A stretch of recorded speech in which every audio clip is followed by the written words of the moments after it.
Ძალიან მომწერეს რომ ფული დაკარგეს, ანუ ივაჭრეს, ჩემი მსმენელები ყოფილან, თუმცა ჩემამდე ქონიათ აღნიშნული აღნიშნულ პლატფორმაზე კრიპტო და რაღაც სადღასაც არ ვიცი სად მოусმინეს, რომელიღაც კოინზე, ასე ვთქვათ, რეკომენდაცია მიუწია ვიღაცას, რომ ეს ირიდათ აუცილებლად 70%-ს მოიგებსო და ეხლა მომწერეს რომ დამირეკეს რომ დაკარგეს, ანუ ფაქტიურად 2/3 დავკარგეთო და რას გვირჩევთო და მე ეხლა უნდა ურჩიო.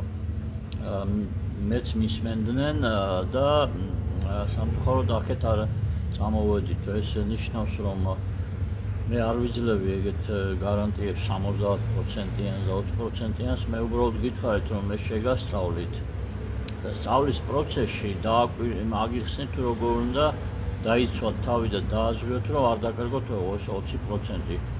ბაზარი ესე სწრაფად არ ჩამოდის. ის ეტაპობრივად ჩამოდის, ამის ნიშნები ჩანს ხოლმე გრაფიკზე, რომელიც უნდა ან შეისწავლოთ, ან მე უნდა მომისმინოთ მაშინ, იმიტომ რომ გრაფიკზე ჩანს რამდენია მოთხოვნა, რამდენია მიწოდება, იქ წითელი სანთელი, მწვანე სანთელი, შემდეგ მისი კუდი და ასე შემდეგ. ეს დიდი კომპონენტია მთლიანი, ამას მე ანალიზი ჭირდება და არ აქვს მნიშვნელობა $100 იყიდი თუ $100,000. შედეგი ერთია, ანუ პროცენტულად დაკარგავ ფულს და ეს ეხლა მოხდა. მე მათ სამწუხაროდ ვერაფერ ვერ დავეხმარე, ვინაიდან უკვე დაფიქსირებული ზარალი მიიღეს. მე არ ვიცნობ იმ პიროვნებას, რომელმაც ესეთი 2 და 3 იყო. რაღაც სხვადასხვა ისეთი სახელები მითხრეს კოინების, რომელიც საერთოდ ზოგიერთი ბაზარზე არც იძებნება. და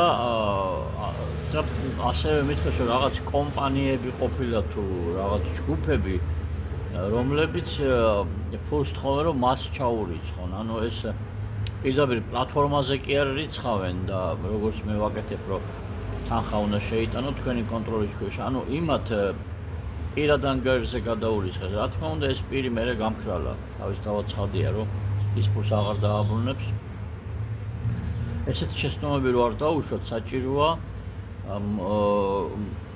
მომისვენოთ, მე არ ვიქებ თავს, მაგრამ მე ჩემთან არ გარიცხინებთ ფულს, მე გარიცხინებთ შესასწავლად თანხაზე, თან ის რეალურად კოინებში პირდაპირ პლატფორმაზე, სადაც მხოლოდ თქვენი ცით, თქვენი კოდი, როგორც ბანკში შედიხართ, ინტერნეტ ბანკში, აი ისე შეხვალთ ამ თქვენი ტელეფონი